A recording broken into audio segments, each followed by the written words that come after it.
Yeah, this is an interesting topic, the globalization of indigeneity and of indigenous movement towards self-governance and self-determination.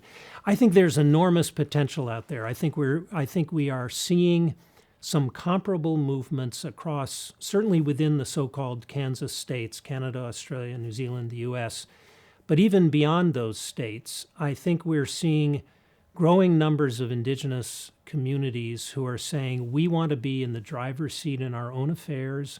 We recognize that's going to be demanding of us. We've got to prepare ourselves for it. We've got to make it happen. I think there's enormous potential for a kind of international network of indigenous innovation where people talk to each other, learn from each other. We co-hosted a conference a few years ago that brought together some relatively young indigenous leaders, people in their 30s and 40s from the 4 Kansas countries, for 3 days of discussions. And what was interesting to me was within a matter of hours on the first morning, they were connecting with each other on the level of, oh, you've got that problem too. How are you dealing with it? Here's how we're dealing with it. So there was this sense of shared challenges, and we can learn from each other. Why should we all be separately inventing solutions when perhaps you've done something that my people could use?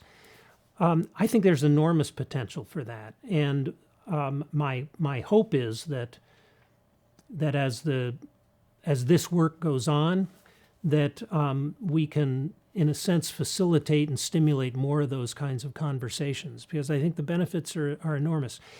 It also gives you a different perspective when you're we run some educational programs that bring together students from these various communities. I say students, a lot of them are working professionals from these nations.